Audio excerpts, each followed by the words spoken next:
today we're officially making that announcement and also launching a program called Sliding for Hope. We've got a national team bobsled that's wrapped in the Susan G. Komen For the Cure theme, and that's going to stay through the 2014 games in Sochi. And what we're going to do is allow people that want to honor those individuals that are part of this movement on the sleds by placing their names on this particular bobsled, and that's what the Sliding for Hope program is all about. I also want to make an announcement that the first name that we're putting on the sled as of this morning is Wendy Azevedo. My mom was diagnosed with breast cancer when I was 1 year old. My sister, she was 2, so she had two little baby girls at the time.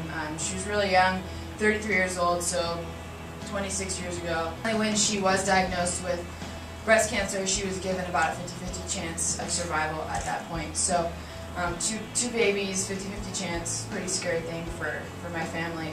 She's now a 26-year survivor, and she since has pretty much dedicated her life to breast cancer awareness. October is always a month where my mom has us doing ribbons, helping her out, and she's always traveling to different locations, and I'm just trying to do everything she can possibly do to help out. So thank you guys for everything you're doing. It's an honor. It was an honor this year for Bree and I to be able to slide in a sled that was wrapped in the Susan G. Komen wrap. So thank you for everything you're doing, and really appreciate it. Thank you, Emily, from the bottom of our hearts. This is so exciting for us. In 1981, a regular young woman named Nancy Brinker was losing her sister to breast cancer. And when Susie, as she was affectionately called by those who knew her, knew that she wasn't going to make it, she looked at Nancy and asked her to make a promise that she would do something to help all of the women and their families who were dealing with this devastating disease. We are very proud to say that 30 years after Nancy made that promise to Susie, we're changing the world.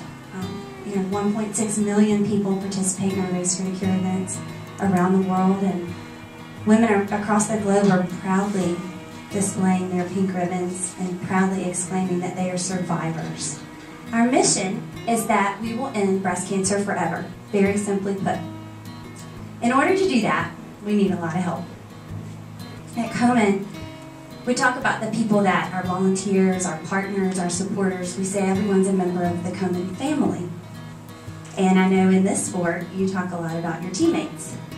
And this morning when Ashley and I were at the airport in Dallas getting ready to come here, we were wearing these really cool shirts, and some man looked at me and he said, "What does your shirt say?"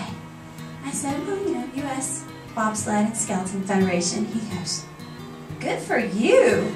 And I was so proud that just for a minute, he thought that I was one of your teammates. And the more I thought about it on the plane ride up here, I thought, well, I'm not one of the athletes, but today we're joining your team, and I would like to officially welcome you all to the Komen family. And we're dancing in minefields, we're sailing in the storms, and this is harder than we dreamed, but I believe that's what the promise is for. That's what the promise is for. So when I lose my way. She went through radiation and chemo, and was a very, very critical situation, and it's looked like 99.9% she survived. So I think it's an excellent project that US Bobsled and Skeleton Federation involved, and it's affect everybody. Look at my example, or Emily Azevedo, and I appreciate that my federation take care of this issue too. So there's nothing left to fear. That's awesome. So I'll walk with you in the shadowlands, till the shadows disappear. Thank you.